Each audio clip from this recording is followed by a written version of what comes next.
बहुत बहुत स्वागत है। चलिए हम शुरू करने जा रहे हैं आज डायरेक्टिंग चैप्टर। कल हमने लास्ट पढ़ा था कंट्रोलिंग और आज हम पढ़ने जा रहे हैं डायरेक्टिंग। डायरेक्टिंग का भी बहुत बड़ा रोल है और इसका वेटेज भी काफी ज्यादा है और इसमें टॉपिक्स भी बहुत ज्यादा है। ठीक है, तो इसलिए इस चैप्टर को आज हम पूरी तरह से स्टडी करेंगे। ठीक है, और सभी लोग इसको ध्यान से सुनिए।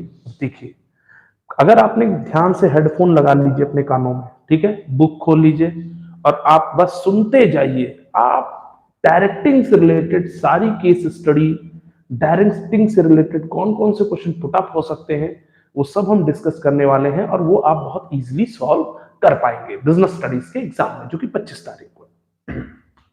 चलिए, तो कुछ लोग आ चुके हैं ऑनलाइन, फिर हम बात करते हैं आगे कैसे बढ़ते हैं। ठीक, तो चलिए देखिए, सबसे पहले हम बात करते हैं डायरेक्टिंग क्या होता है। डायरेक्टिंग मीन्स होता है डायरेक्शन देना। ठीक है, तो डायरेक्टिंग क्या है? मैनेजमेंट का सेकंड लास्ट फंक्शन है। जैसे कि मैंने आपको बताया था, मैनेजमेंट के टोटल 5 फंक्शन होते हैं। कितने फंक्शन होते हैं?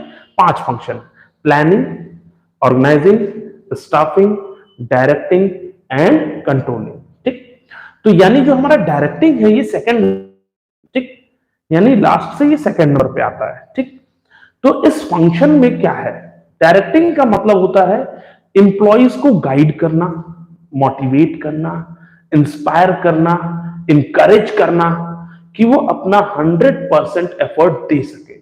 बेसिकली देखिए, कोई भी वर्क हो आपके ऑर्गेनाइजेशन में, या आप किसी भी ऑर्गेनाइजेशन में आप लीडर हैं या आप हेड हैं या बॉस हैं, तो अगर आपको अपने ऑर्गेनाइजेशन को रन करना है तो आपको अपने एम्प्लॉइज को हमेशा मोटिवेटेड रखना होगा। आपको हमेशा अपने एम्प्लॉइज को इंकरेज करते रहना होगा। आपको अपने एम्प्लॉइज को हमेशा इंस्पायर करना होगा।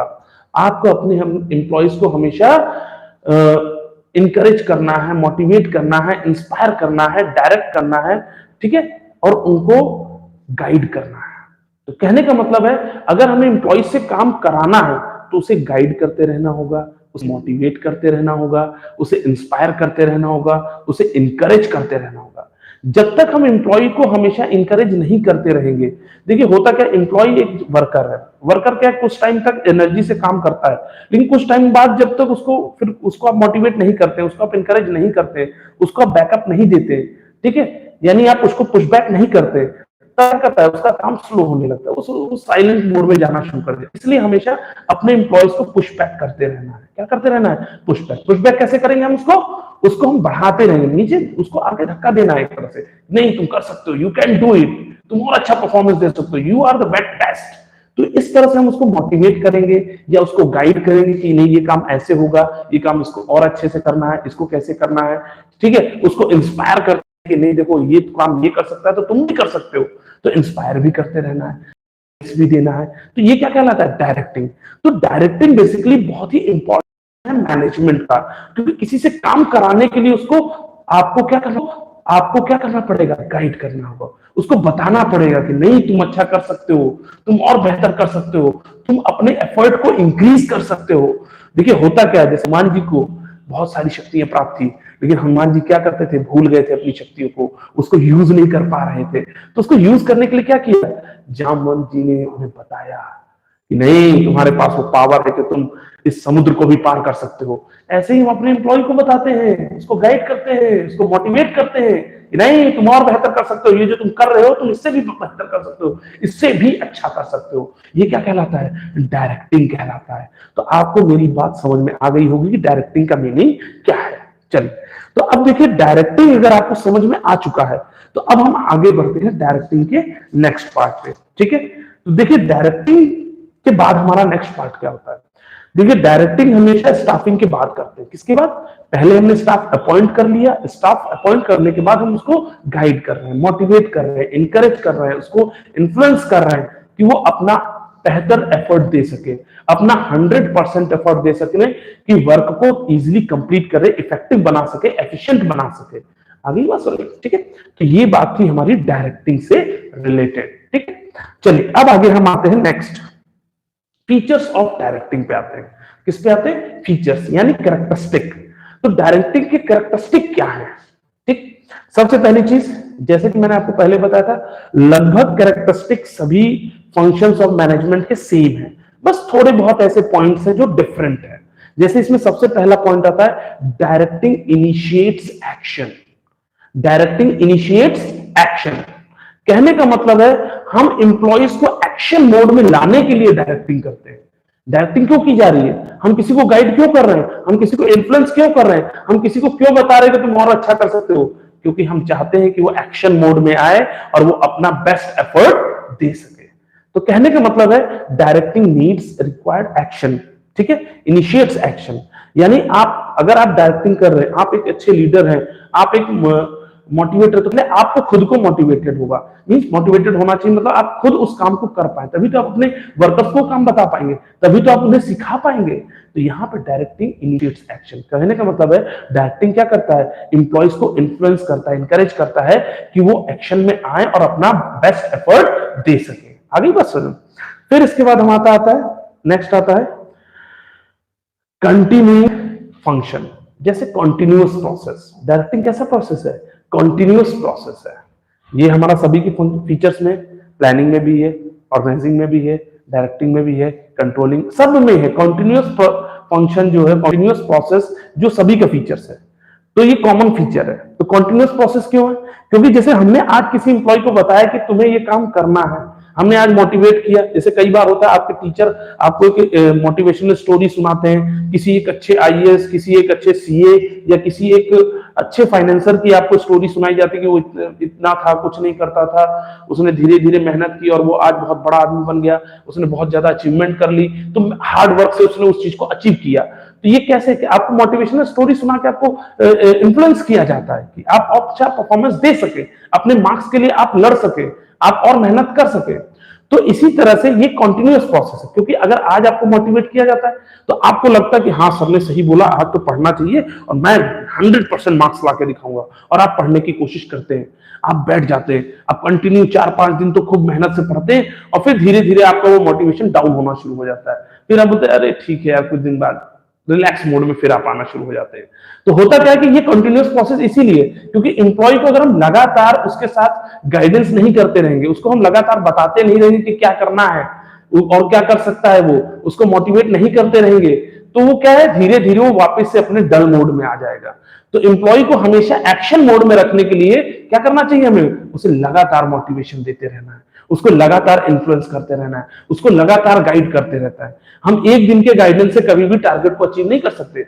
लगातार जब हम गाइडेंस देते रहेंगे तो हमारा एम्प्लॉय या हमारा वर्कर उस वर्क को फुल एफर्ट के साथ कर पाएगा। आगे इसलिए हमारा जो डायरेक्टिंग है ये कंटिन्यूअस प्रोसेस है, क्योंकि लगातार चलने वाला प्रोसेस है। ऐसा नहीं कि किसी एक टाइम पर हमने डायरेक्टिंग की, वो टारगेट अचीव हो गया तो फिर हमें नेक्स्ट टारगेट नहीं करना, क्योंकि एक टारगेट अचीव हो तो हमारे साथ नया टारगेट होगा, फिर उसके लिए हमें उसको मोटिवेट करना है। इसलिए लगातार चलने वाला प्रोसेस है। डे टू डे बेसिस पे हम इसको मोटिवेट करते हैं, डे टू डे बेसिस पे हम गाइड करते हैं, डे टू डे बेसिस पे हम इन्फ्लुएंस करते हैं अपने एम्प्लॉइज को।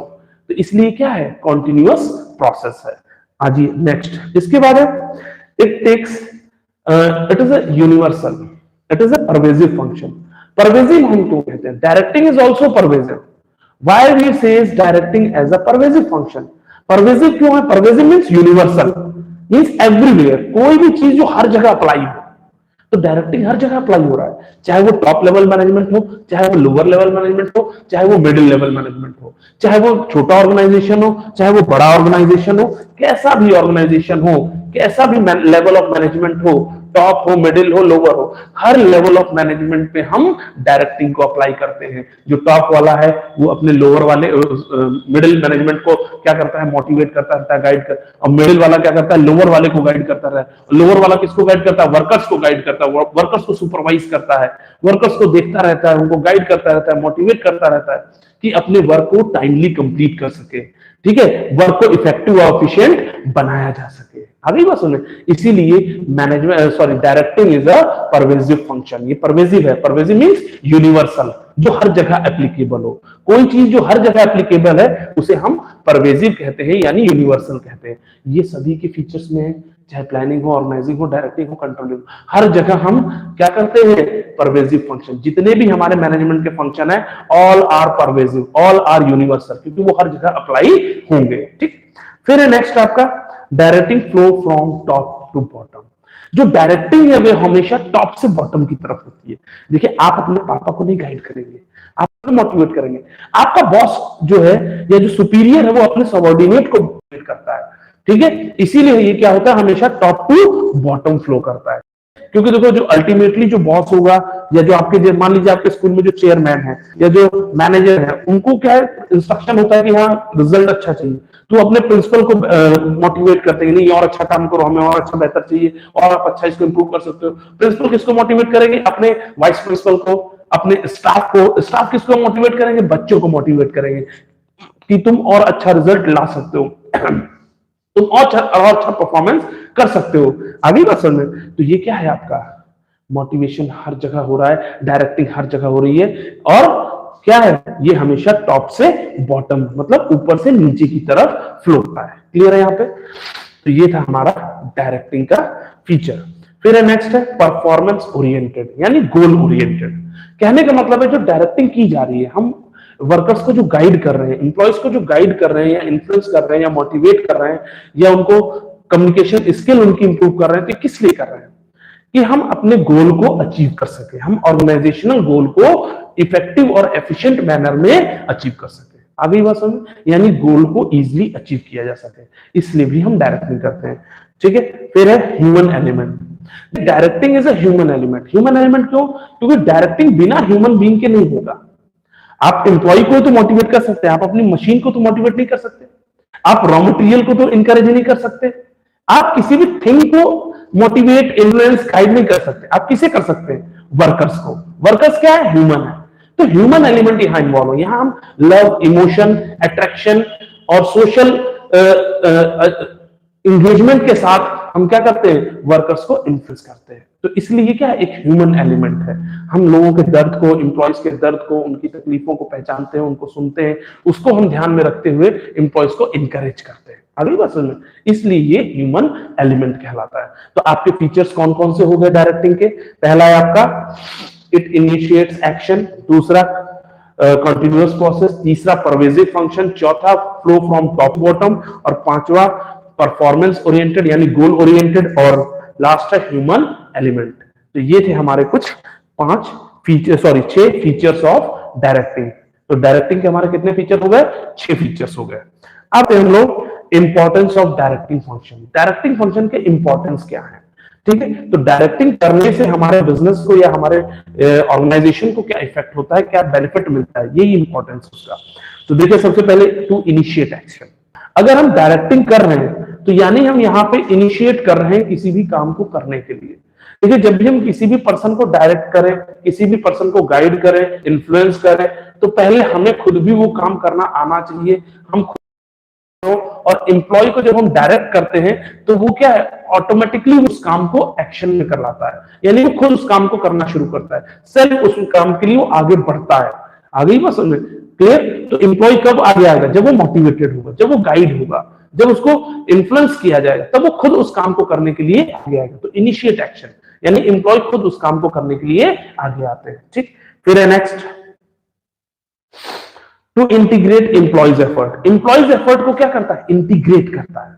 यानी हर एम्प्लॉय जब काम करेगा तो ऑटोमेटिकली जो ग्रुप एफर्ट है वो हमारे सामने एक पॉजिटिव रिजल्ट देता है। यानी हर एक एम्प्लॉय अगर मोटिवेट होकर काम करना शुरू कर दे, हर एक एम्प्लॉय अपनी जगह पे अपना एफर्ट देना शुरू करते, तो वो जो इंटीग्रेशन ऑफ एफर्ट होगा, यानी सभी एफर्ट्स को जब जोड़ा जाएगा तो उससे क्या है, ऑर्गेनाइजेशन का रिजल्ट बेहतर हो जाएगा। तो ये क्या करता है? डायरेक्टिंग क्या करता है? हर एम्प्लॉयज के एफर्ट को जोड़ने का काम करता है।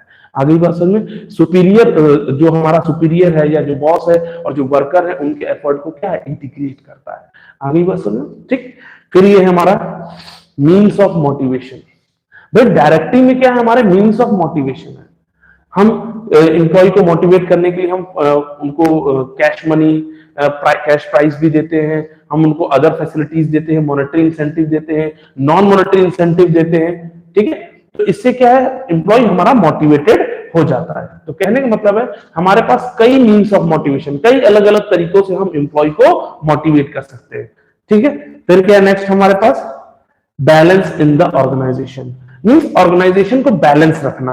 ऑर्गेनाइजेशन को हम बैलेंस फॉर्म में रखते हैं, यानी हमारा ऑर्गेनाइजेशन अगर हम प्रॉपरली गाइड करते रहते हैं, अगर हम एम्प्लॉय के साथ कनेक्टेड रहते हैं, उनको समझाते रहते हैं, उनको इन्फ्लुएंस करते रहते हैं, होता क्या है, इस ऑर्गेनाइजेशन का मतलब क्या है कि आपका ऑर्गेनाइजेशन जो बैलेंस्ड ग्रोथ होगी, धीरे धीरे ही ग्रोथ होगा लेकिन अच्छी ग्रोथ होगी। कहने का मतलब बहुत तेजी से भी ग्रोथ नहीं होगी और जरूरी नहीं कि बहुत तेजी से ग्रोथ हो, ग्रोथ होगी लेकिन बैलेंस फॉर्म में। ठीक है, तो यहाँ पे बैलेंस ऑर्गेनाइजेशन का मतलब यही है कि आपके जो जो भी डिपार्टमेंट्स हैं, सभी डिपार्टमेंट्स प्रॉपर वे में काम करेंगे, सभी डिपार्टमेंट में प्रॉपर वर्किंग चलेगी और सभी एक दूसरे को सपोर्ट करके चलेंगे। ठीक है, तो यहाँ पे कहने का मतलब है कि ऑर्गेनाइजेशन की ओवरऑल ग्रोथ होगी अगर हम प्रॉपर डायरेक्टिंग करते हैं, सभी को इन्फ्लुएंस करते हैं, तो ऑर्गेनाइजेशन का टोटल रेवेन्यू इंक्रीज होगा, टोटल रेवेन्यू इंक्रीज होगा तो टोटल प्रॉफिट भी इंक्रीज होगा। ठीक, फिर आते हैं हम लोग नेक्स्ट, टू फैसिलिटेट चेंज। अगर हमारे ऑर्गेनाइजेशन में कोई चेंज आ रहा है, मान लीजिए कल को हम अपने ऑर्गेनाइजेशन में कुछ नया रूल इंप्लीमेंट करना चाहते हैं, कुछ नया रूल्स एंड रेगुलेशन डालना चाहते हैं, या हम वर्किंग का कल्चर चेंज करना चाहते हैं, या कोई नई मशीनरी इंट्रोड्यूस करना चाहते हैं। ठीक है, तो ये कोई भी अगर हम चेंजेस ला रहे हैं अपने ऑर्गेनाइजेशन में, उसके रूल्स एंड रेगुलेशन में, पॉलिसी में अगर कोई चेंजेस आ रहे हैं, तो उन चेंजेस को इजिली अडॉप्ट कराया जा सकता है। कैसे? इंप्लॉइज को गाइड करके, मोटिवेट करके, इन्फ्लुएंस करके। आगे बस जब हम इंप्लॉइज को उस चेंजेस के बारे में समझाएंगे, बताएंगे, उसके पॉजिटिव इफेक्ट बताएंगे, तो इंप्लॉइज इजिली उस चेंज को क्या करेंगे? अडॉप्ट कर लेंगे। लेकिन जब हम उन्हें बताएंगे ही नहीं कि इस चेंज का पॉजिटिव इफेक्ट क्या है, इस चेंज से उनकी लाइफ में क्या चेंज आएगा, ऑर्गेनाइजेशन की क्या ग्रोथ होगी, जब ये चेंजेस नहीं बताएंगे तब तक हमारा एम्प्लॉय उसको एक्सेप्ट नहीं करेगा। इसलिए डायरेक्टिंग क्या करता है? इन सारे चेंजेस को बताने का काम करता है, एम्प्लॉयज को उसके पॉजिटिव इफेक्ट बताता है, जिससे कि एम्प्लॉयज क्या है, उस चेंजेस को अडॉप्ट करने के लिए अग्री हो जाते हैं, रेडी हो जाते हैं। ठीक, चलिए आगे बढ़ते हैं। इसके बाद हम आते हैं एलिमेंट्स ऑफ डायरेक्टिंग। ठीक है, तो देखिए डायरेक्टिंग के अगर हम एलिमेंट्स पे आए तो हमारे पास 4 एलिमेंट्स हैं। We have 4 elements of directing: supervision, motivation, leadership and communication. So how many elements are there? 4 elements. कौन कौन से एलिमेंट्स है डायरेक्टिंग के? 4 एलिमेंट है। कौन कौन से? Supervision, motivation, leadership and communication. So we have the 4 element. कौन कौन से 4 एलिमेंट है? फिर से रिपीट कर रहा हूं, supervision, motivation, leadership and communication. तो हमारे पास 4 एलिमेंट है जिससे कि हम अपने ऑर्गेनाइजेशन में डायरेक्टिंग को कर सकते हैं या डायरेक्टिंग को इफेक्टिव बना सकते हैं। ठीक है, तो डायरेक्टिंग के अंदर ये 4 एलिमेंट आते हैं। तो सबसे पहले हम डिस्कस करेंगे सुपरविजन। देखिए सुपरविजन का मतलब क्या है? सुपरविजन मतलब होता है जो वर्कर्स हमारे काम कर रहे हैं उन वर्कर्स को देखते रहना, मींस उनका ओवरव्यू लेते रहना कि क्या जो वो काम कर रहे हैं वो सही तरीके से कर रहे हैं या नहीं। ठीक है, कहीं उनको कोई प्रॉब्लम तो नहीं आ रही, और उनकी जो प्रॉब्लम आ रही है उस प्रॉब्लम को सॉर्ट आउट करना, दैट इज कॉल्ड सुपरविजन। देखो सुपरविजन का काम केवल ये नहीं होता कि एम्प्लॉय को देखते रहना कहीं वो गलती तो नहीं कर रहा है, अगर वो गलती कर रहा है तो उस गलती को सुधारना भी सुपरविजन का पार्ट है। आगे बात समझ, हर एक ऑर्गेनाइजेशन में सुपरवाइजर अपॉइंट किए जाते हैं जो वर्कर्स को डायरेक्ट कंट्रोल करते हैं। देखिए डायरेक्टली मैनेजर या मैनेजिंग डायरेक्टर तो वर्कर से कनेक्टेड नहीं होता, वर्कर से कनेक्टेड कौन होता है? सुपरवाइजर, जो ऑन ग्राउंड काम कर रहा है वर्कर्स के साथ, जो ऑन ग्राउंड डिटेलिंग जानता है, जो ऑन ग्राउंड वर्कर्स की प्रॉब्लम को समझता है। तो जाहिर सी बात है, तो सुपरवाइजर यानी सुपरविजन में वो अपने एम्प्लॉयज को गाइड करता है, इन्फ्लुएंस करता है, उनको इंस्ट्रक्शन देता है कि काम कैसे करना है, काम को बेटर कैसे बनाना है, उनके एफर्ट को कैसे इंक्रीज करना है। ये क्या है? सुपरविजन में आता है। आगे बात समझ, जिससे कि वर्कर्स हर वर्क को बहुत इजीली कर सके और ऑर्गेनाइजेशनल गोल को अचीव कर सके। तो सुपरविजन का बेसिकली मीनिंग यही होता है कि वर्कर्स को प्रमोट करना, वर्कर्स को इंस्ट्रक्ट करना, वर्कर्स को गाइड करना, इन्फ्लुएंस करना। ठीक है, जिससे कि वर्क को और ज्यादा इफेक्टिव बनाया जा सके। ठीक, तो सुपरविजन में आता है एंश्योर इश्यूइंग ऑफ इंस्ट्रक्शन। जैसे हम देखें सुपरविजन के इंपॉर्टेंस क्या है, क्या चीजें हैं। जैसे सुपरविजन हम करते क्या है? इंस्ट्रक्शन इशू करते हैं, facilitates control, facilitates control. Control facilitate का मतलब क्या होता है? हम अपने एम्प्लॉयज को कंट्रोल कर पाते हैं। ठीक है, कि वो उनकी जो वो काम कर रहे हैं कि नहीं, अगर उनमें कोई गलतियां हो रही तो उसको हम सही करना, उसको सुधारना, उसके उसके सॉल्यूशंस उन्हें प्रोवाइड करना। ठीक, फिर optimum utilisation of resources. Supervision में हम ये भी चेक करते हैं कि जो हमारा रिसोर्सेज है उसका हम प्रॉपर यूटिलाइजेशन कर रहे हैं कि नहीं, जो हमारे वर्कर्स है उनका हम प्रॉपर यूटिलाइजेशन कर पा रहे हैं कि नहीं। Not only the worker, it is also involve use of raw materials, other materials, जो भी हमारे बिजनेस में रिसोर्सेज है उनका क्या सही तरीके से यूटिलाइजेशन हो रहा है या नहीं हो रहा है, ये भी इसका पार्ट है, सुपरविजन का पार्ट है, यानी सुपरवाइजर का काम है। फिर है डिसिप्लिन। तो सुपरविजन में हम ये भी देखते हैं कि जो वर्कर्स है वो हमारे रूल्स एंड रेगुलेशन को फॉलो कर रहे हैं या नहीं कर रहे हैं। कहीं ऐसा नहीं कि वो रूल्स एंड रेगुलेशन को डिसओबे कर रहे हैं, विदाउट रूल्स एंड रेगुलेशन वो काम कर रहे हैं, जिसका जैसा मन आ रहा है वैसे कर, ऐसा नहीं होना चाहिए। तो सुपरविजन में हम ये भी चेक करते हैं कि worker as per companies rules and regulation काम कर रहे हैं या नहीं कर रहे हैं। ठीक, तो ये तो हो गया सुपरविजन। ठीक, अब सुपरविजन में क्या होता है, एक चीज और आती है मेंटेन ग्रुप यूनिटी। सुपरवाइजर का यह भी काम होता है कि वर्कर्स के बीच यूनिटी को बनाए रखना, वर्कर्स को मोटिवेट करते रहना, उनको सपोर्ट प्रोवाइड करना, ये क्या है, सुपरविजन में आता है। ठीक, चलिए अब आते हैं हम लोग नेक्स्ट। तो ये था हमारा, यहाँ पे सबको सुपरविजन क्लियर हो गया आई थिंक। अब इसके बाद हम आते हैं नेक्स्ट टॉपिक है जो हमारा दूसरा एलिमेंट है डायरेक्टिंग का। जो हमारा सेकंड एलिमेंट है डायरेक्टिंग का वो क्या है, हमारा सेकंड एलिमेंट है मोटिवेशन, जो कि बहुत इंपॉर्टेंट है। ठीक है, इससे क्वेश्चन ज्यादा पुटअप होता है डायरेक्टिंग में। अगर सबसे ज्यादा क्वेश्चन पुटअप होता है तो मोटिवेशन पार्ट से क्वेश्चन पुटअप होते हैं, और ज्यादा चांसेस होते हैं कि मोटिवेशन से एक आध क्वेश्चन जरूर रहता है बोर्ड एग्जाम में। ठीक है, चाहे वो 3 नंबर में या 1 नंबर में या 6 नंबर में केस स्टडी कुछ भी हो, लेकिन मोटिवेशन से क्वेश्चन जरूर ऐड होता है हमारे बोर्ड एग्जाम्स में। ठीक, तो सबसे पहले हम बात करते हैं मोटिवेशन क्या है। मोटिवेशन मींस वर्कर्स को विलिंग बनाना, वर्कर्स को इंकरेज करना, वर्कर को इन्फ्लुएंस करना कि वो अपना एफर्ट इंक्रीज कर सके, उसकी विलिंगनेस को इंक्रीज करना, उसकी वर्किंग एबिलिटी को इंक्रीज करना, क्या कहलाता है, मोटिवेशन। मोटिवेशन मतलब हम एम्प्लॉयज को गाइड करके, इन्फ्लुएंस करके, इनकरेज करके, ठीक है, हम डिफरेंट डिफरेंट मीन्स का यूज करते हैं अपने एम्प्लॉयज को अट्रैक्ट करने के लिए, गाइड करने के, सॉरी मोटिवेट करने के लिए, इन्फ्लुएंस करने के लिए कि वो अपना 100% एफर्ट दे सके। आगे बात समझ, तो ये क्या कहलाता है आपका मोटिवेशन। तो मोटिवेशन बेसिकली एक साइकोलॉजिकल वर्क है, एक मेंटल वर्क है, जहां पे हम एम्प्लॉय के माइंड पे अटैक करते हैं, हम एम्प्लॉय को मेंटली स्टडी करते हैं कि वो मेंटली कैसे प्रिपेयर होगा। वर्कर को जो है मेंटली प्रिपेयर करना उसके काम के लिए, वो क्या कहलाता है, मोटिवेशन कहलाता है। आगे बात समझ, तो यहां तक आई थिंक आप सबको क्लियर हो गया होगा। अब आते हैं मोटिवेशन के बाद, इसमें 3 चीजें होती हैं। मोटिवेशन में हम 3 टर्म्स का यूज करते हैं। एक है मोटिव, मोटिव मतलब पर्पस, किस लिए हम किसी को मोटिवेट करेंगे। ठीक है, दूसरा पॉइंट है मोटिवेशन। मोटिवेशन में क्या आता है, आपका वो एक्टिविटी आती है जिसके थ्रू हम एम्प्लॉयज को इंकरेज करते हैं। It involve activities which are helpful in encouraging and influencing employees to complete their task। ठीक, दूसरा है, तीसरा पॉइंट है मोटिवेटर। अब ये मोटिवेटर कौन है, motivator means a person who is playing with the mind of employee, who is studying the mental situation or mental conditions of employee, and who is providing a different types of motivation, different types of sources to motivate the employee, to encourage the employee। वो कौन है, motivator, जो employees को guide करता है, जो influence कर रहा है, इंकरेज कर रहा है, वो पर्सन कौन कहलाता है, मोटिवेटर कहलाता है। आ गई बस। आजकल आप यूट्यूब पे देखते हो बहुत सारे वीडियोस आते हैं, मोटिवेशन वीडियोस।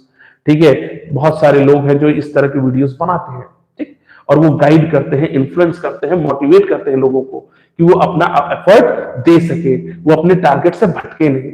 तो इस तरह से बहुत सारे मोटिवेशन है। तो मोटिवेटर कौन है, जो लोगों को गाइड करता है कि वो अपने टारगेट से भटके ना, अपने टारगेट पे फोकस कर पाए। आगे बात समझ में, ठीक। फिर अब हम आते हैं फीचर्स ऑफ मोटिवेशन। मोटिवेशन के फीचर्स क्या है, ठीक है, नेचर कह लो, फीचर कह लो या कैरेक्टरिस्टिक, तीनों बातें, कहीं भी नेचर कह दे, फीचर्स कह दे, कैरेक्टरिस्टिक, तीनों बातें सेम है, ठीक।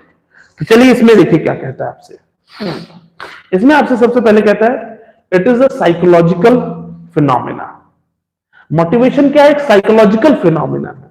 साइकोलॉजिकल हम किसी चीज को कब कहते हैं, जब हम किसी के माइंड को रीड करते हैं, जब हम किसी की मेंटल सिचुएशन को आइडेंटिफाई करके हम उससे बात करते हैं, उसको हम काम बताते हैं, हम उसके मेंटल स्टेटस को जान के उसको आगे बढ़ाते हैं या उसको इन्फ्लुएंस करते हैं, तो वो क्या कहलाया, मेंटल मींस साइकोलॉजिकल। यानी हम साइकोलॉजिकली उसको, मेंटली जब हम किसी को प्रिपेयर करते हैं किसी भी काम को करने के लिए, तो वो क्या है, मोटिवेशन।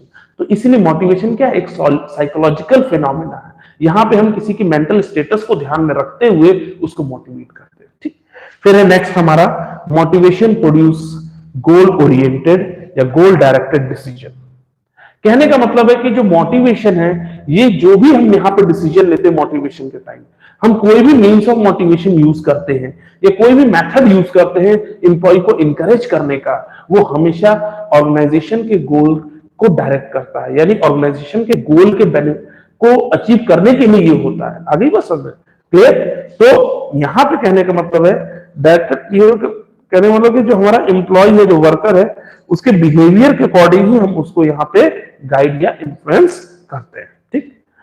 फिर motivators can be positive as well as negative. देखिए जो हमारा मोटिवेटर है, जब हम किसी को मोटिवेट करते हैं तो दोनों तरीके से, पॉजिटिव वे में भी मोटिवेट करते हैं और नेगेटिव वे में भी। जैसे कई बार होता है आपके ऑर्गेनाइजेशन में या आप कहीं भी काम करेंगे या कोई आपका दोस्त होगा, कुछ कहेंगे कि नहीं तुम्हें पढ़ना चाहिए, अच्छा करना चाहिए, और कुछ कहेंगे, कोई आपको आगे कहेगा अरे क्या करेगा पढ़ के यार, क्यों इतनी मेहनत करनी, जब करना ही हमने को ये काम है, अपना घर का बिजनेस हमें यही करना है, तो क्या जरूरत है फालतू माथा फोड़ने की, क्या जरूरत है ज्यादा पढ़ने की। कई लोग ऐसे भी आपको मोटिवेट करते हैं, तो वो क्या है, नेगेटिव मोटिवेशन। यानी जब आप किसी को काम करने से रोकना चाहते हैं तो वहां नेगेटिव मोटिवेशन भी यूज करते हैं। पॉजिटिव मोटिवेशन मतलब जो आप उसको काम करने के लिए इंकरेज करते हैं, इन्फ्लुएंस करते हैं, उसके एफर्ट को इंक्रीज करने की बात करते हैं, that is called positive motivation, ठीक। तो हमारे पास पॉजिटिव मोटिवेशन भी है और नेगेटिव मोटिवेशन। यहां तक क्लियर है। तो कई बार क्या होता है, लोग नेगेटिव मोटिवेशन भी करते हैं, जिसकी वजह से हमारा जो एम्प्लॉय है, जो वर्कर है, वो अपना 100% एफर्ट नहीं दे पाता, ठीक है। चलिए, motivation is a complex process. जैसे कि मैंने आपको बताया, मोटिवेशन एक कॉम्प्लेक्स प्रोसेस है, मींस डिफिकल्ट प्रोसेस है। किसी के माइंड मेंटल स्टेटस को चेक करना, उसके मेंटल स्टेटस के अकॉर्डिंग उसको गाइड करना, इन्फ्लुएंस करना, ये तो वाकई में डिफिकल्ट टास्क है। भाई कोई मेरी बात क्यों सुनेगा, तो मैं जब तक उसके मेंटल स्टेटस को रीड नहीं कर पाऊंगा, तो ये मेंटल एटीट्यूड मैच होने की बात है। यहाँ पे जब हम किसी के माइंड को रीड नहीं कर पा रहे हैं, किसी की मेंटल स्टेटस को नहीं समझ पा रहे और किसी को मेंटली प्रिपेयर नहीं कर पाएंगे, तो बहुत ही डिफिकल्ट हो जाएगा। क्योंकि यहाँ सारा कुछ तो माइंड से है, हमारे कहने से कोई सुन नहीं लेगा, लेकिन हम उसके मेंटल स्टेटस को चेक करके मोटिवेट करेंगे, तभी हम उसे इन्फ्लुएंस कर पाएंगे। आगे बात समझ। तो इसलिए ये बहुत ही डिफिकल्ट प्रोसेस है, किसी के माइंड को रीड करना ही सबसे डिफिकल्ट टास्क है। चलिए आगे बढ़ते हैं। फिर अच्छा, इसमें डिफिकल्ट इसलिए भी एक होता है क्योंकि हर पर्सन का अलग मेंटल एटीट्यूड है, हर पर्सन की थिंकिंग अलग है। कोई किसी चीज को अलग तरीके से सोचता है, कोई उसी बात को अलग तरीके से सोचता है। आप किसी से कोई बात कहो तो वो कोई उसका नेगेटिव सेंस ले लेता है, कोई उसका पॉजिटिव सेंस ले लेता है। तो इसलिए दोनों चीजों को, सब चीजों को ध्यान में रखते, उसके मेंटल एटीट्यूड को ध्यान में रखते हुए हम मोटिवेशन करते हैं। इसलिए काफी डिफिकल्ट टास्क है, क्योंकि माइंड को रीड करना इट्स नॉट इजी टास्क। फिर आता है सबसे इंपॉर्टेंट पार्ट। अच्छा, इसमें एक लास्ट फीचर बचता है कि management motivation is a dynamic and continuous process. Directing जब कॉन्टिन्यूअस है तो बाकी के जितने भी इसके एलिमेंट है वो सारे कॉन्टिन्यूअस प्रोसेस ही होंगे। आगे बात समझ। और डायनामिक इसलिए है क्योंकि मोटिवेशन में करते वक्त हम क्या करते हैं, अपने आप को चेंज करते रहते हैं।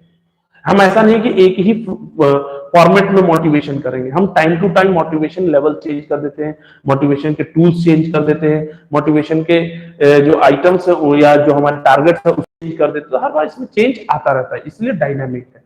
क्योंकि एनवायरनमेंट बदल रहा है, लोगों की थिंकिंग बदलती है, तो उसी हिसाब से मोटिवेशन लेवल भी चेंज होता रहता है। ठीक है, कंटिन्यूअस प्रोसेस इसलिए क्योंकि लगातार चलते रहना। आज हमने गाइड किया, आज हमने इन्फ्लुएंस किया, जरूरी थोड़ा कि वो कल भी उसी हिसाब से वो काम करता रहे। तो जब वो फिर से डाउनफॉल में आएगा, जब उसका फिर से मोटिवेशन कम होगा, फिर उसको बूस्टअप करना है, एम्प्लॉय को बूस्टअप करना है, उसको बैकअप करना है कि वो ज्यादा से ज्यादा एफर्ट दे सके। ठीक, फिर आते हैं हम लोग नेक्स्ट और सबसे इंपॉर्टेंट टॉपिक है ये इस चैप्टर का, मैस्लोज हायरार्की थ्योरी।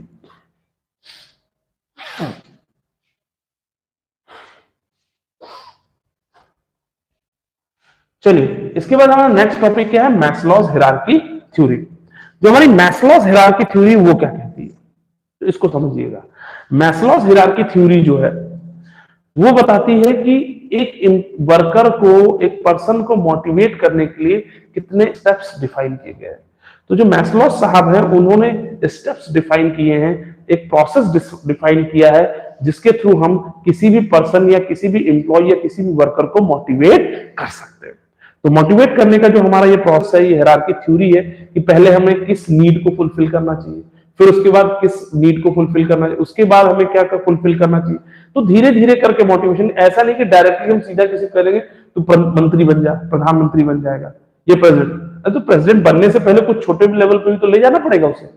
पहले मुझे मोटिवेट करें, नहीं ठीक है तुम सभासद चुनाव लड़ो, फिर वहां जीतेगा, फिर नहीं अब तुम इसके आगे बढ़ो, अब इसके आगे बढ़ो, अब इसके आगे, जब उस लेवल तक पहुंचे धीरे धीरे तब वहां तक ले जाओगे ना। डायरेक्टली उस टारगेट पे ले जाना ये पॉसिबल नहीं हो। डायरेक्टली आप उसके लिए मोटिवेट करेंगे तो कभी भी उसको अचीव नहीं करना चाहिए। बोले अभी तो मेरा कुछ पता ही नहीं, मुझे कोई दुनिया जानती है, सीधा प्रधानमंत्री काम बन जाऊंगा, नहीं ना, तो पॉसिबिलिटी नहीं होती ऐसे में मोटिवेट करना। तो अगर हम मोटिवेट करना चाहते हैं वर्कर को, तो उसको एक एक नीड को फुलफिल करते हुए आगे बढ़ना है। तो यही हमारा कौन बताता है, मैस्लोज हायरार्की थ्योरी। हायरार्की मतलब स्टेप बाय स्टेप, सीक्वेंस में। ठीक, चलिए आगे बढ़ते हैं। इसके बाद हमारा आता है मैस्लोज हायरार्की थ्योरी के जो पॉइंट्स हैं वो कौन कौन से, स्टेप्स कौन कौन से हैं। सबसे पहले आता है हमारा साइकोलॉजिकल,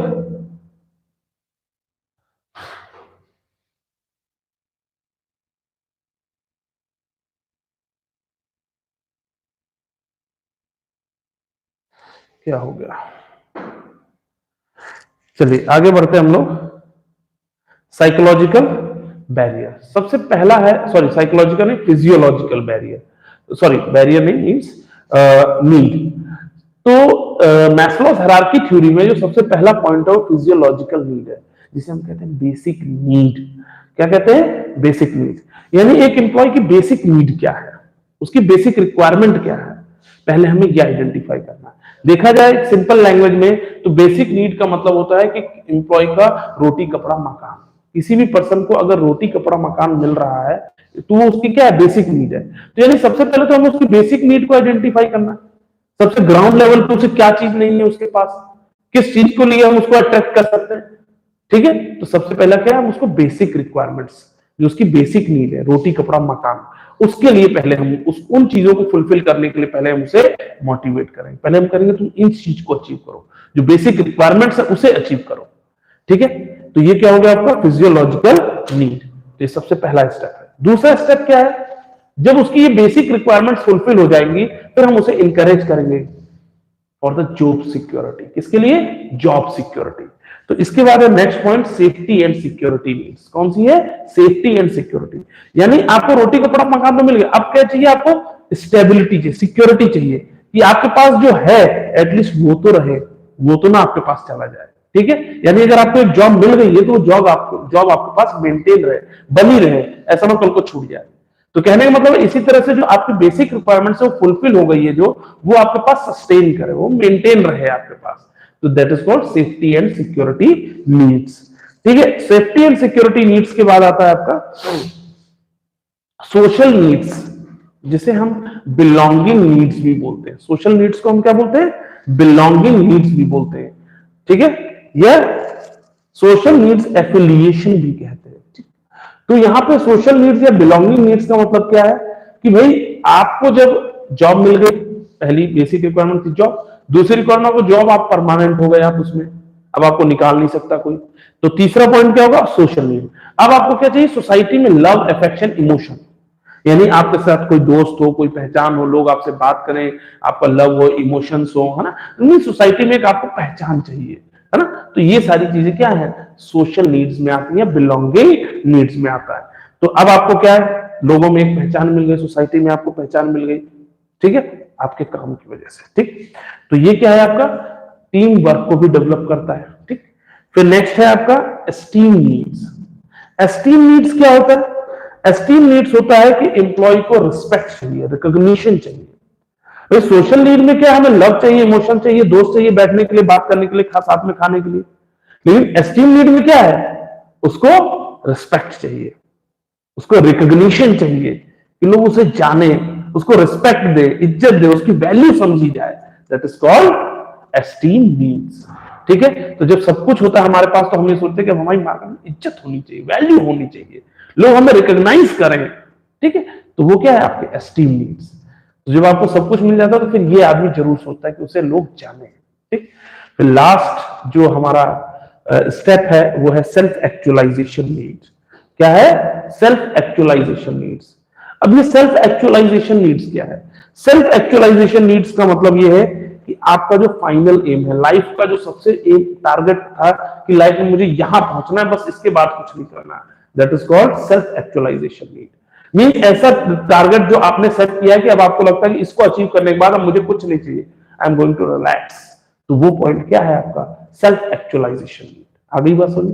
क्लियर? तो ये इन सारी नीड्स के लिए हम क्या करते हैं, इन सारी नीड्स को ध्यान में रखते हुए हम मोटिवेशन करते हैं। आ गई बात समझ?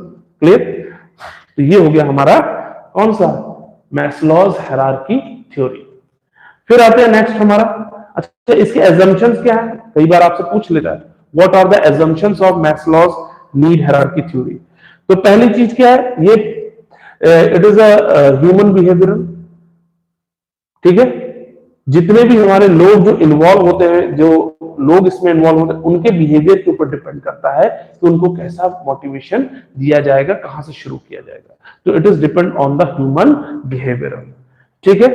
फिर और ह्यूमन बिहेवियर है, तो ह्यूमन बाय ह्यूमन हम इसको चेंज भी करते हैं। किसी पर्सन की रिक्वायरमेंट अलग है, तो उसको हम अलग तरीके से मोटिवेट करेंगे, ठीक है। किसी की रिक्वायरमेंट अलग है, तो उसको किसी अलग चीज के लिए मोटिवेट करेंगे। तो पर्सन टू पर्सन इसका मोटिवेशन चेंज होता रहता है। फिर क्या है, generally need the needs follow the hierarchy. Means generally यहाँ पे क्या है, हमें हायरार्की को फॉलो करना ही करना है। We are not going to skip the hierarchy, ठीक है। हायरार्की को स्किप नहीं करना, उसे हमें फॉलो करना ही करना है। फिर आते हैं हमारे नेक्स्ट टूल्स ऑफ मोटिवेशन। तो देखा जाए तो टूल्स ऑफ मोटिवेशन में हमारे पास दो तरह के टूल्स है। एक है आपका फाइनेंशियल इंसेंटिव और दूसरा है आपका नॉन फाइनेंशियल इंसेंटिव, यानी कह सकते हैं monetary incentive and non monetary incentive. चाहे आप उसे फाइनेंशियल इंसेंटिव कहिए या मॉनेटरी इंसेंटिव, बात सेम है। अगर आप किसी नॉन फाइनेंशियल इंसेंटिव कहिए या नॉन मॉनेटरी इंसेंटिव कहिए, वो भी बातें सेम है, दोनों बातें सेम है, ठीक।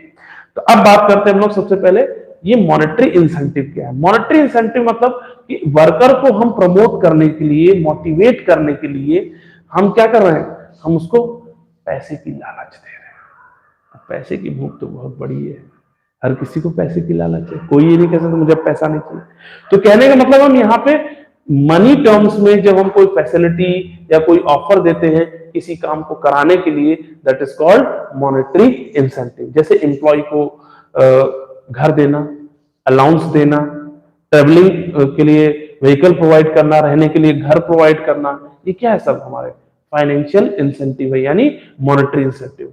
पार्टनर एम्प्लॉय को को पार्टनरशिप देना, एम्प्लॉय स्टॉक ऑप्शन देना, यानी वो हमारे बिजनेस में भी पार्टनर बन सकता है अगर वो ज्यादा अच्छा परफॉर्मेंस कर रहा है, उसका परफॉर्मेंस अच्छा है, ठीक है। तो उसको हम मोटिवेट करने के लिए क्या करते हैं, हम उसको इंकरेज करने के लिए हम उसको पार्टनर कंपनी के शेयर ऑफर कर देते हैं, हम उसको कंपनी में पार्टनर बना लेते हैं, फर्म है ना। तो शेयर ऑफर करना यानी को पार्टनरशिप कह लो या उसको एम्प्लॉय स्टॉक ऑप्शन, दोनों बातें सेम है, ठीक। प्रॉफिट शेयरिंग करना, कंपनी की वजह से बहुत अच्छा प्रॉफिट आ जाए तो कंपनी अपना प्रॉफिट जो है अपने वर्कर्स के साथ क्या करे, शेयर कर दे, उनको बोनस दे दे, है ना। तो ये है आपका फाइनेंशियल इंसेंटिव। और क्या आता है इसमें, बोनस, बोनस भी आपका फाइनेंशियल इंसेंटिव है। कमीशन, कंपनियां क्या कहती है, आप ज्यादा से ज्यादा सेल करो तो हम आपको और ज्यादा कमीशन देंगे। जितनी कमीशन बेस पे कंपनी सेल कराती है, जितने भी ये मार्केटिंग और सेल्स मैनेजर होते हैं इनका क्या है, कमीशन बेस्ड काम होता है, इंसेंटिव बेस्ड काम होता है। तो जितना ज्यादा अच्छा काम करेंगे, जितनी ज्यादा सेल करेंगे, उतना ज्यादा उन्हें इंसेंटिव मिलेगा, उतना ज्यादा उन्हें कमीशन मिलता है, बोनस मिलता है। तो ये क्या है, हमारा फाइनेंशियल इंसेंटिव है। सजेशन सिस्टम, ठीक है। अब यहाँ पे सजेशन सिस्टम क्या है? सजेशन का मतलब है कि जब हम किसी को सजेशन देते हैं, तो अगर कोई हमें एम्प्लॉय सजेशन दे रहा है तो उसे हम रिवॉर्ड दें, अवार्ड दें, ठीक है, उसको हम, ये क्या कहलाता है, सजेशन सिस्टम कहलाता है। तो बेसिकली ये हमारा फाइनेंशियल इंसेंटिव तो नहीं भाई, हम किसी को अगर रिवॉर्ड देते हैं यानी कैश मनी दे रहे हैं उसके सजेशन देने के लिए, that is called financial incentive.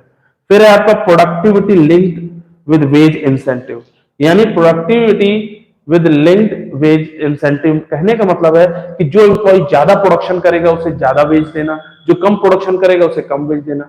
जैसे कंपनी कह रही है कि अगर आप डेली 100 यूनिट प्रोड्यूस करते हो तो हम आपको इतना इंसेंटिव देंगे, ठीक है, लेकिन अगर आप उससे कम प्रोड्यूस करते हो तो आपको इंसेंटिव कम मिलेगा, ठीक है। आगे बात समझो। हाँ हिमांशु, मैं देख पा रहा हूं तुम्हारे मैसेज को, ठीक है, आगे बढ़ते हैं। फिर इसके बाद हम आते हैं नेक्स्ट, इसके बाद हम आते हैं पर्क्स या retirement benefits. Company retirement benefits देती है, जैसे रिटायरमेंट पेंशन, तो ये भी क्या है, आपका फाइनेंशियल बेनिफिट है, ठीक है। तो ये क्या है, आपका फाइनेंशियल इंसेंटिव में आता है। पर्क्स देती है, पर्क्स में जैसे मैंने आपको बताया था, housing facility, child education, travelling facility, है ना, ये सारा किसमें आता है, पर्क्स में आता है। तो ये भी क्या है, हमारा फाइनेंशियल इंसेंटिव। तो आपको ऐसे ही कोई केस स्टडी बना के दे देगा कि एक कंपनी है, वो वर्कर्स को काम नहीं कर रहे थे, तो उनको वर्कर को इंकरेज करने के लिए कंपनी ने क्या किया, उनको मोटिवेट किया कि अगर वो टारगेट अचीव करेंगे तो उन्हें हम बोनस देंगे, या वो टारगेट अचीव करेंगे तो उन्हें हम कंपनी में पार्टनर बनाएंगे, उनको कंपनी शेयर इश्यू करेगी। तो ये सब क्या है, हमारे फाइनेंशियल इंसेंटिव है। तो आपको आइडेंटिफाई करना होगा कि वहां पे कौन सा मोटिवेशन का इंसेंटिव या कौन सा टूल यूज किया गया है, फाइनेंशियल या नॉन फाइनेंशियल टूल यूज किया गया है। आगे बस समझो, क्लियर। तो ये थे हमारे सारे फाइनेंशियल इंसेंटिव, यानी मॉनेटरी इंसेंटिव भी बोलते हैं इनको हम, ठीक। इसके बाद हम आते हैं नेक्स्ट, नॉन मॉनेटरी इंसेंटिव। अब ये नॉन मॉनेटरी इंसेंटिव क्या है? मींस कहने का मतलब है एम्प्लॉय को इंकरेज कर रहे हैं, मोटिवेट कर रहे हैं, बट हम उसको उसके अगेंस्ट में कुछ पैसे नहीं दे रहे। जैसे एम्प्लॉय ने कोई, किसी ने बहुत अच्छा काम किया, उसने कंपनी को कुछ बेनिफिट कराया, तो हमने सभी स्टाफ के सामने सुबह सुबह बुलाया और उसके लिए क्लैपिंग करा दी, that is a non monetary incentive. Employee के लिए हमने एप्रिसिएशन लेटर इशू किया, that is a non monetary incentive. Employee को हमने जो है क्या नाम है कि मंथ ऑफ द एम्प्लॉय बना दिया, ईयर ऑफ द एम्प्लॉय बना दिया, employee of the year, employee of the month चुन लिया गया, है ना। तो ये क्या है, नॉन फाइनेंशियल इंसेंटिव है या नॉन मॉनेटरी इंसेंटिव। हम उसको कोई पैसे नहीं दे रहे, हम उसको केवल उसके स्टेटस को इंक्रीज कर रहे हैं। क्या कर रहे हैं, उसके स्टेटस को इंक्रीज कर रहे हैं, उसका वर्किंग कंडीशन सही कर रहे हैं। हमने उसको एक अच्छे ऑफिस में रख दिया, भाई पहले उसका ऑफिस सही नहीं था, उसके लिए हमने प्रॉपर चेयर लगवा दी, उसके ऑफिस को हमने डेकोरेट कर दिया। ये भी क्या, नॉन फाइनेंशियल इंसेंटिव है, नॉन मॉनेटरी इंसेंटिव, क्योंकि उसको यहाँ पे कुछ भी कैश के फॉर्म में नहीं मिल रहा है, कोई भी ऐसी फैसिलिटी नहीं मिल रही जिसके लिए कंपनी उसको लिए पैसा खर्च करे अलग से। तो कंपनी उसके लिए अलग से कोई पैसा तो नहीं खर्च कर रही, इसलिए क्या है, ये नॉन मॉनेटरी इंसेंटिव है, ठीक है। जैसे कैरियर एडवांसमेंट, कंपनी उसको जो है कैरियर एडवांसमेंट कोर्स करा दे, कंपनी उसको जो है ट्रेनिंग करा दे बेटर करने के लिए, उसकी स्किल को इंप्रूव करने के लिए ट्रेनिंग कराए। तो ये क्या है, ये हमारे सारे नॉन मॉनेटरी इंसेंटिव है। आ गई बात समझ, क्लियर। अच्छा, इसमें एक पॉइंट अक्सर पूछा जाता है, जॉब एनरिचमेंट। जॉब एनरिचमेंट का मतलब होता है जो एम्प्लॉय काम कर रहा है, जो उसका रूटीन वर्क है, उससे उसको और एक्स्ट्रा सिखाना, उसको नई स्किल को डेवलप करना, उसके अंदर नई स्किल को डेवलप करना, उसको अदर वर्क के बारे में भी बताना, उसको सिखाना, ट्रेनिंग देना, ये क्या कहलाता है, जॉब एनरिचमेंट। मतलब उसके वर्क को और फाइन बनाना और उसको एक्सपीरियंस बनाना, मींस और कह सकते हैं कि इफेक्टिव बनाना एम्प्लॉय को, ठीक। तो ये क्या है, हमारा जॉब एनरिचमेंट कहलाता है। तो ये भी हमारा क्या है, नॉन मॉनेटरी इंसेंटिव है, नॉन फाइनेंशियल इंसेंटिव है, ठीक है। अगली बात समझ में। तो ये थे हमारे सारे इंसेंटिव। तो अब इसके बाद आते हैं, अच्छा इसमें एक और पॉइंट आता है जॉब एनरिचमेंट। सबको ये बता रहा हूं, जो पॉइंट्स है ना, ये पॉइंट्स इंडिविजुअली एग्जाम में पूछ लिए जाते हैं। व्हाट इज जॉब एनरिचमेंट, ये यहाँ पे कौन सा नॉन फाइनेंशियल इंसेंटिव यूज किया गया है, ठीक है। तो नॉन फाइनेंशियल इंसेंटिव का सिंपल सा मतलब है जब हम किसी भी जॉब एनरिचमेंट का सिंपल सा मतलब है जब हम किसी भी इंप्लॉय या वर्कर को जो है चैलेंजिंग जॉब ऑफर करते हैं, ठीक है, उसको फ्रीडम देते हैं काम करने की, क्या कर देते हैं, फ्रीडम देते हैं वर्क करने की, उसकी स्किल को इंप्रूव करते हैं, तो वो क्या कहलाता है, जॉब एनरिचमेंट कहलाता है, जिसे हम कह सकते हैं असाइनमेंट ऑफ चैलेंजिंग जॉब्स, ठीक है। और जिसके लिए हम उसे क्या है, ट्रेनिंग भी देते हैं, उसकी स्किल को इंप्रूव करते हैं, ठीक है, और उसे मोटिवेट किया जाता है उसके सेटिस्फेक्शन को इंक्रीज करने के लिए। फिर सॉरी, अब आते हैं हम लोग जॉब एनरिचमेंट हो गया, इसके बाद हम आते हैं एम्प्लॉय रिकॉग्निशन। एम्प्लॉय रिकॉग्निशन मतलब क्या होता है, जब हम किसी भी एम्प्लॉय को एक स्पेशल रिगार्ड दें, उसको रिस्पेक्ट दें, उसको बुला के क्लैप करवाएं, या उसके लिए एक प्रॉपर लेटर इश्यू करें जिसमें एप्रिसिएशन लिखा जाए उसके बारे में, या नोटिस बोर्ड में उसके लिए एप्रिसिएशन वर्ड्स लिखे जाए उसके लिए, ठीक है। तो सबके सामने अगर उसको शाबाशी दें या रिस्पेक्ट दें या उसके स्टेटस को इंक्रीज करते हैं, तो ये क्या कहलाता है, job recognition, sorry employee recognition कहलाता है, ठीक है। फिर जॉब सिक्योरिटी, कि आप ये टारगेट कंप्लीट कर लेते तो आपकी कंपनी में जॉब सिक्योर हो गई 5 साल के लिए, तो ये भी क्या है, आपका एक नॉन फाइनेंशियल इंसेंटिव है।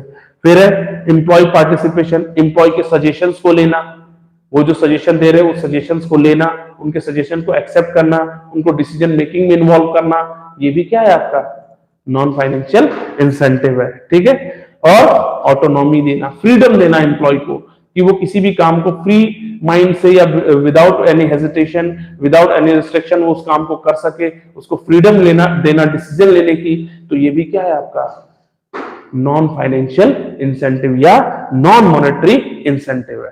क्लियर है यहां पे। अब इसके बाद हम आते हैं लीडरशिप पे। किस पे आते हैं, लीडरशिप। अब ये लीडरशिप क्या है, देखिए लीडरशिप का मतलब है, leadership is a process which influencing the employee to make their effort effective and efficient. कहने का मतलब है एम्प्लॉयज को इन्फ्लुएंस करना कि वो अपना 100% एफर्ट दे सके, वो टारगेट को अचीव करने में हेल्प कर सके।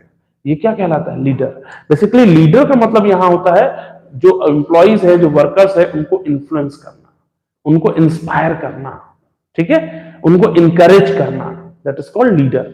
देखिए जो लीडर अगर आपका अच्छा है, कई बार क्या होता है जब आपका लीडर सही नहीं होता, आप खुद में बहुत अच्छे हैं, खुद में आपको काम आता है, लेकिन आपका जो लीडर है वो इफेक्टिव नहीं है, वो उतना एंथुसियास्टिक नहीं है, वो उतना ज्यादा फोकस नहीं कर रहा काम पे, तो आप भी उतना अच्छा रिजल्ट नहीं दे पाते।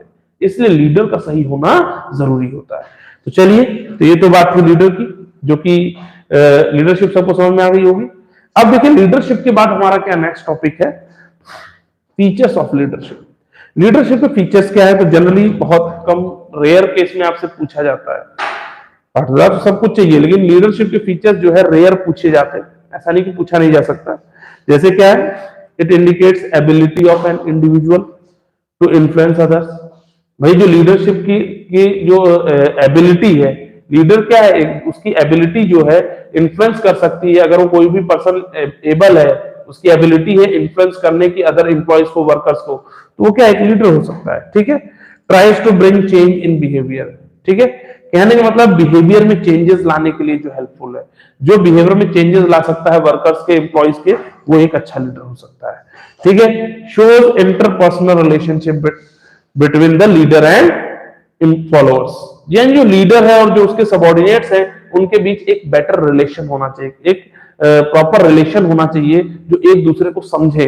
अगर एम्प्लॉय और लीडर दोनों एक दूसरे को समझते हैं तो वो किसी भी टारगेट को इजीली अचीव कर सकते हैं। फिर क्या है आपका, it is to achieve common goal. Basically leadership किस लिए होता है, लीडर जो होता है वो बेसिकली एक कॉमन गोल को अचीव करने के लिए सबको इंकरेज करता है, अपने वर्कर्स को, अपने एम्प्लॉयज को, ठीक। फिर है cooperation. Leadership basically it is a part of cooperation, it involve cooperation. Without cooperation we cannot become a leader, we cannot become a good leader. तो हमें कोऑपरेशन करना है अपने एम्प्लॉयज के साथ, और बाकी एम्प्लॉयज को आपस में कोऑपरेट करना सिखाना चाहिए, ठीक है। फिर ये आते हैं हम लोग, ये तो हमारा फीचर्स। फीचर्स के बाद हम आते हैं डिफरेंट स्टाइल्स ऑफ लीडरशिप, यानी टाइप्स ऑफ लीडरशिप पे आते हैं। किस पे आते हैं, टाइप्स ऑफ लीडरशिप। तो लीडरशिप के टाइप्स क्या है? तो देखिए हमारे पास 3 तरह की लीडरशिप है, autocratic, democratic and laissez-faire. So we have 3 types of leadership. How many types of leadership? 3. Autocratic, democratic and laissez-faire. अब ये ऑटोक्रेटिक लीडरशिप क्या है? ऑटोक्रेटिक लीडरशिप क्या कहता है? ऑटोक्रेटिक लीडरशिप कहता है कि कोई भी डिसीजन लीडर ही लेगा, जो बॉस है वही सारे डिसीजन लेगा, एम्प्लॉयज की तरफ से कोई सजेशन नहीं लिया जाएगा और ना उनको डिसीजन मेकिंग में इन्वॉल्व किया जाएगा।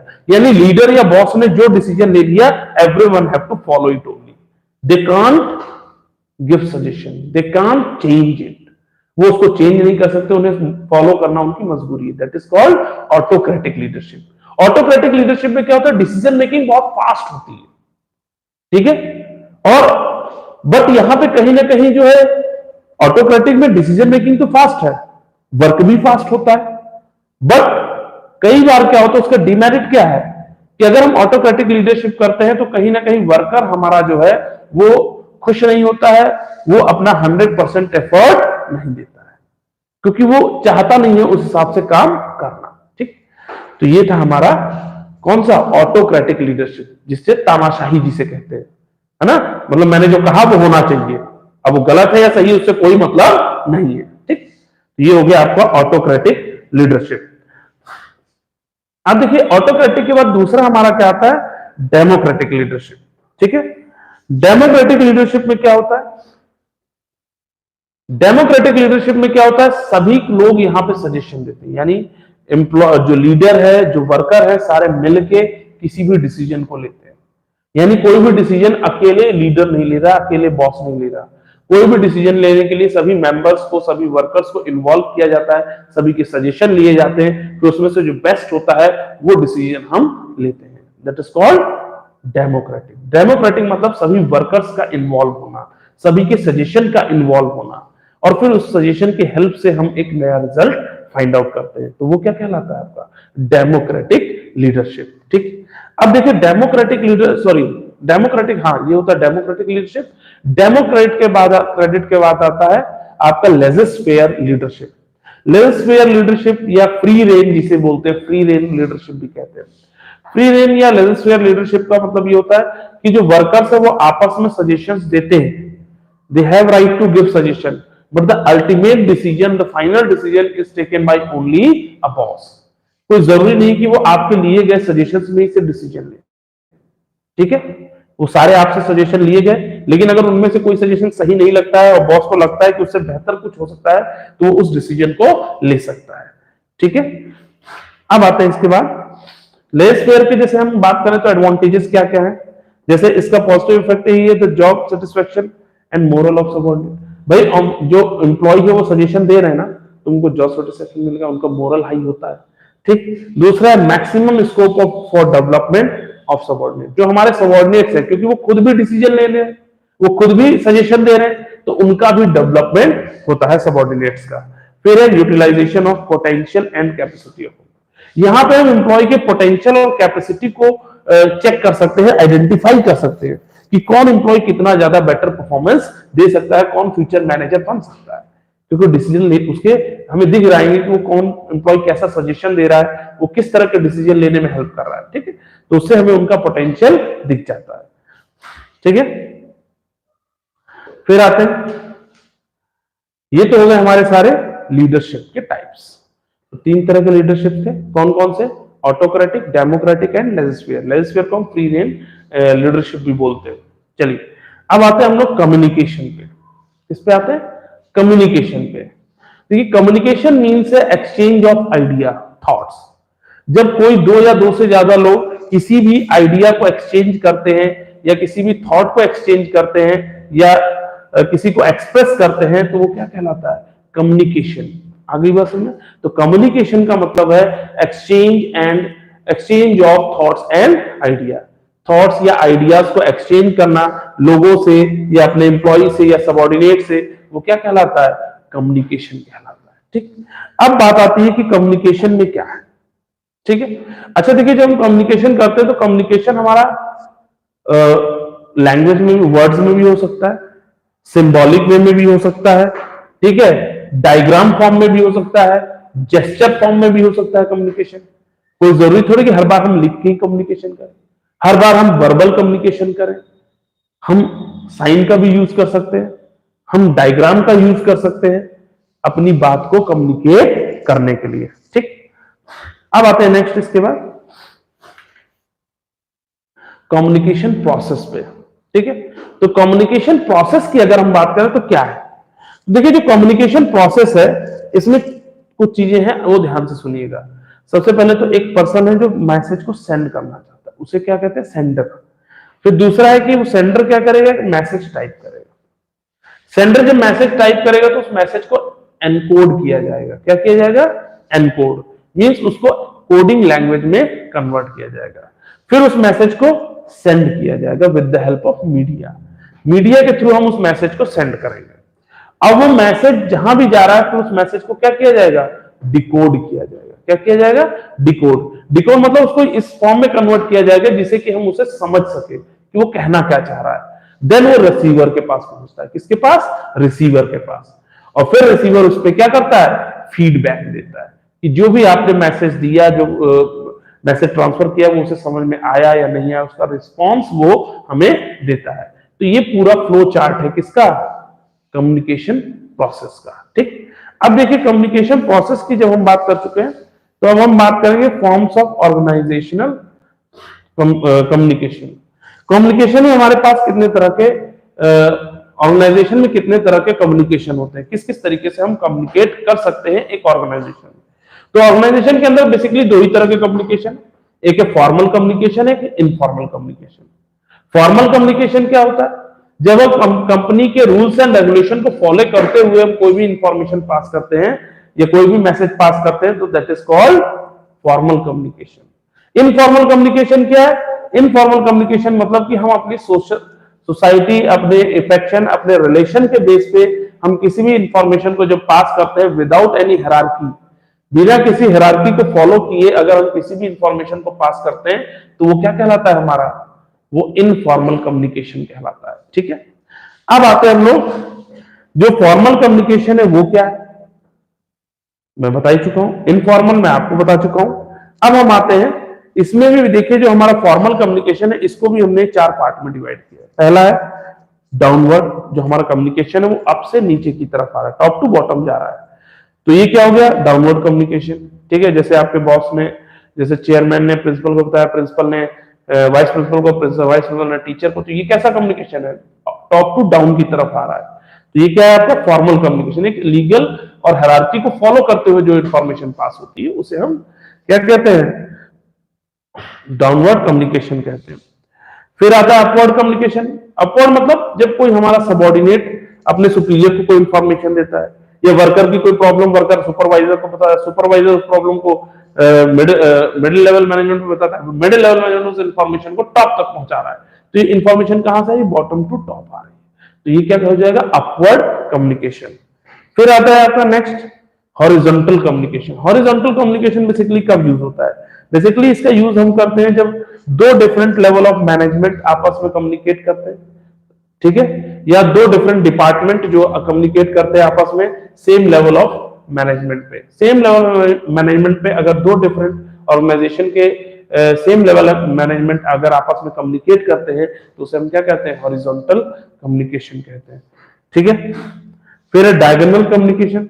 डायगोनल कम्युनिकेशन मतलब होता है कि जब हम अपने डिपार्टमेंट से, सॉरी दूसरे डिपार्टमेंट के सबऑर्डिनेट से कम्युनिकेट करते हैं, उसके बॉस से ना, उसके सबऑर्डिनेट से अगर हम कम्युनिकेट करते हैं तो वो क्या कहलाएगा आपका, वो कहलाएगा हमारा डायगोनल कम्युनिकेशन कहलाएगा। ठीक है, अब देखिए बहुत सारे चैनल्स हैं कम्युनिकेशन के, ठीक है, जो कि इस बार आप सिलेबस में हटा दिए गए हैं, तो चैनल्स आपसे नहीं पूछे जाते। ठीक है, तो अब इसके बाद हम सीधा आते हैं बैरियर्स ऑफ कम्युनिकेशन पे। इस पे आते हैं बैरियर्स ऑफ कम्युनिकेशन। तो कम्युनिकेशन के बैरियर्स क्या हैं, कौन कौन सी प्रॉब्लम्स आती हैं, तो बेसिकली यहाँ पे 4 तरह के बैरियर्स है। ठीक है, सिमेंटिक बैरियर, ठीक है, psychological barrier, organisational barrier and personal barrier यानी इंडिविजुअल बैरियर। तो 3 तरह की प्रॉब्लम्स, बैरियर मतलब प्रॉब्लम्स, हिंड्रेंसेस जो है। तो चार तरह की प्रॉब्लम्स यहाँ पे अराइज होती है। पहला है सिमेंटिक बैरियर, दूसरा साइकोलॉजिकल, तीसरा है आपका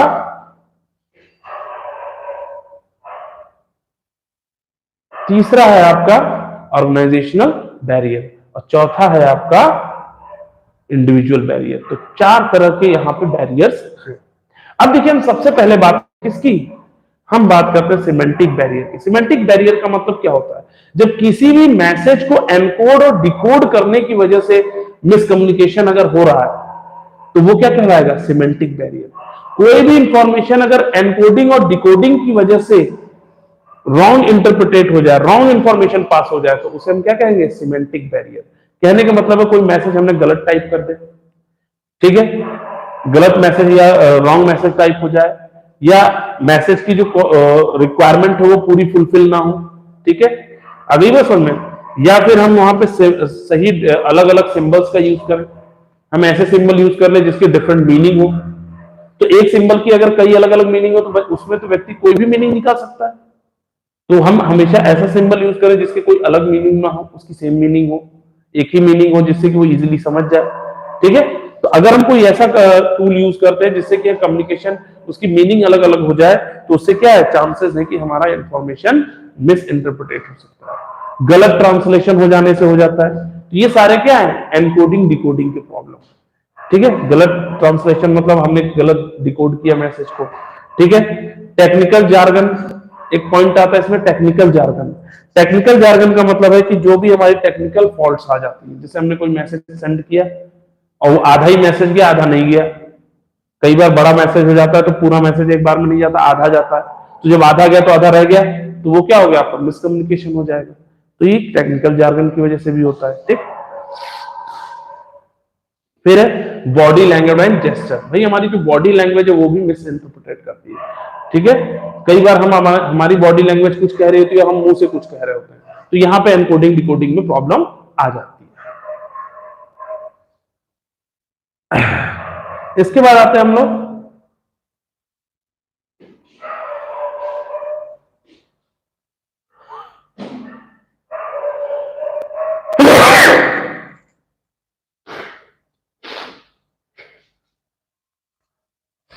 इसके बाद हम आते हैं जो साइकोलॉजिकल बैरियर। साइकोलॉजिकल बैरियर मतलब मेंटल स्टेटस है, हम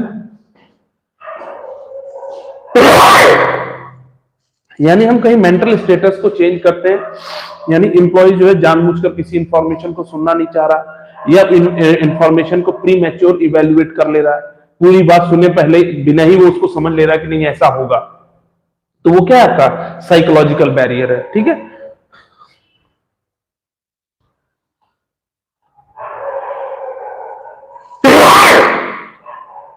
ठीक है, तो साइकोलॉजिकल बैरियर में जैसे लैक ऑफ अटेंशन हो जाता है, ठीक है, प्री मैच्योर इवेल्युएशन हो जाता है, ठीक है, डिस्ट्रस्ट हो जाता है, जैसे हमें किसी पे भरोसा ही नहीं है, हम अपने बॉस पे भरोसा नहीं कर रहे, या हम अपने पार्टनर पे भरोसा नहीं कर रहे, वो कोई बात कह रहा है हम मान ही नहीं रहे, हम पहले ही जानते हैं कि वो गलत बताएगा, वो सही नहीं बताएगा। तो ये पहले से ही हमने मैच्योर सुन लिया, समझ लिया कि वो बात जो कह रहा है वो हम नहीं सुनना चाह रहे, या हम उसको अवॉइड करेंगे, तो ये क्या है, साइकोलॉजिकल बैरियर है, ठीक है। मींस हम मेंटली प्रिपेयर नहीं है उस इंफॉर्मेशन को समझने के लिए या सुनने के लिए, ठीक। फिर है नेक्स्ट हमारा ऑर्गेनाइजेशनल बैरियर। ऑर्गेनाइजेशनल बैरियर क्या कहता है, ऑर्गेनाइजेशनल बैरियर कहता है कि जब कोई भी इंफॉर्मेशन ऑर्गेनाइजेशन की पॉलिसीज और रूल्स एंड रेगुलेशन की वजह से नहीं पास हो पाती, तो वो क्या कहलाता है, ऑर्गेनाइजेशनल बैरियर कहलाता है, ठीक है। फिर है आपका पर्सनल बैरियर, ठीक है। पर्सनल बैरियर में क्या होता है, जब हम इंप्लॉइज के आपस के पर्सनल कॉन्फ्लिक्ट्स या उनके पर्सनल बायसनेस की वजह से जब कोई भी इंफॉर्मेशन पास नहीं होती, that is called personal barrier. कहने का मतलब है कि जो इंप्लॉइज है उनका आपस में कॉन्फ्लिक्ट हो गया या लड़ाई हो गई, तो एक दूसरे की बात सुनना नहीं पसंद करते या एक दूसरे पे भरोसा नहीं करते, तो वो जानबूझकर वो इंफॉर्मेशन क्या करते हैं, मैनिपुलेट कर देते हैं, ठीक है। तो ये हमारा पर्सनल बैरियर में आता है, ठीक है। तो यहां तक क्लियर हो गया। तो ये थे हमारे कम्युनिकेशन के बैरियर्स। अब हम आते हैं कि how to improve communication effect, कैसे हम अपने कम्युनिकेशन को इफेक्टिव बनाएं। तो देखिए, कम्युनिकेशन को इफेक्टिव बनाने के लिए हमें क्या क्या चीजें करनी। सबसे पहले clarity in the clarify the idea before communication. जो भी हम बात बताना चाह रहे हैं या जो भी आइडिया हम कम्युनिकेट करना चाह रहे हैं पहले से क्लेरिफाई होना चाहिए कि हम कहना क्या चाहते हैं, हम क्या सोच रहे हैं, वो पहले से हम क्लियर कट कर लेंगे, नहीं ऐसा ही करना है। कई बार हम क्या है अपने सबऑर्डिनेट को बोलते हैं ठीक है ऐसा कर लो, फिर हम आधे घंटे नहीं ऐसे नहीं ऐसा कर लो, यानी हम पहले ही क्लेरिफाई नहीं थे कि उस काम को करना कैसे है या कौन सा काम करवाना है। ठीक है, तो फर्स्टली कोई भी बात आप कम्युनिकेट करते हैं उसको पहले से ही आप क्लियर कर ले कि वो करना है या नहीं करना है, वो बात बतानी है या नहीं बतानी है। ठीक, और जो भी हम मैसेज दें किसी को वो as per the receiver requirement होना चाहिए। जो भी हमारा रिसीवर है उसके अकॉर्डिंग मैसेज हमेशा ट्रांसफर करना है, जिसको हम मैसेज भेज रहे हैं उसको अकॉर्डिंग हमें मैसेज ट्रांसफर करना है कि वो इजीली समझ सके उसे। ठीक है, कंसल्ट अदर्स बिफोर कम्युनिकेशन, कहने का मतलब दूसरों से भी कंसल्ट कर लें। कोई भी मैसेज अगर आप पास कर रहे हैं तो अपने आस पड़ोस पड़ोसियों से या किसी दोस्त से या अपने सबऑर्डिनेट से हम क्या कर लें, पहले कंसल्ट कर लें कि जो इंफॉर्मेशन मैं दे रहा हूं ये सही है या नहीं है। फिर है यूज ऑफ प्रॉपर लैंग्वेज, जो भी हम लैंग्वेज यूज करें प्रॉपर लैंग्वेज होना चाहिए, हम ऐसी लैंग्वेज यूज करें कहीं उसके डबल मीनिंग ना हो। ठीक है, और अपनी टोन को सही रखें। जब हम इंफॉर्मेशन कहीं भी पास करते हैं तो टोन बहुत बड़ा मैटर रखता है। कई बार हम आपको गुस्से में अगर कोई बात कह देते तो एम्प्लॉय उसका बुरा मान जाता है, उस काम को सीरियसली नहीं लेता, और कई बार हम बहुत कैजुअली काम कह देते तो इसलिए भी एम्प्लॉय उसको जो है सीरियसली नहीं लेता। इसलिए टोन को बहुत ध्यान में रख के हमें बात करना चाहिए, अपनी बात को कम्युनिकेट करना चाहिए। ठीक है, फिर communication for the present as well as future, जो भी हम कम्युनिकेट करें जो भी मैसेज करें हम प्रेजेंट को ध्यान में रखते हुए और फ्यूचर को ध्यान में रखते हुए इंफॉर्मेशन को पास करें कि फ्यूचर में इसके क्या इफेक्ट होंगे और प्रेजेंट में इसका क्या इफेक्ट होगा। दोनों बातों को ध्यान में रख के हम हमेशा इंफॉर्मेशन पास ऑन करेंगे। फिर कम्युनिकेशन को फॉलो करना और खुद गुड लिसनर। पहली बात तो कोई इंफॉर्मेशन हमें पास करता है हमें खुद गुड लिसनर भी तो बनना होगा। जब हम ढंग से सुनेंगे नहीं तो इंफॉर्मेशन कैसे एक्सेप्ट करेंगे। ठीक है, ओपन माइंड, ओपन माइंड रखना। कोई जरूरी नहीं कि किसी ने आपसे किसी के बारे में किसी ने आपसे बुराई कर दी तो आप पहले मानो नहीं वो गलत ही बोलेगा, आपने भी मान लिया गलत। नहीं, ओपन माइंड रहिए, वो बुराई कर रहा हो सकता है वो तुम्हारे लिए सही बोले। ठीक, तो ओपन माइंड रखना है। ठीक, फिर कंप्लीटनेस ऑफ मैसेज, जो भी मैसेज हम पास करें वो कंप्लीट होना चाहिए। क्या होना चाहिए? कंप्लीट। पर कंप्लीट मैसेज ही हम हमेशा ट्रांसफर, ऐसा नहीं कि आधी अधूरी बात बताए कि नहीं ठीक है तुम आ जाना खाने पे। अरे खाने पे आ जाना, कहां आ जाना, किस जगह आना, कब आना, कितने बजे आना, ये सारी चीजें प्रॉपर मैसेज में क्लियर कट होनी चाहिए। ठीक, तो ये था आज हमारा डायरेक्टिंग। तो आज हमने डायरेक्टिंग चैप्टर पूरी तरह से रिवाइज कर लिया है। अगर आप लोगों ने पूरा चैप्टर देख लिया तो एंड तक इसको देख लीजिए, सब लोग बहुत बढ़िया रहेगा। Bye bye, tata, good night.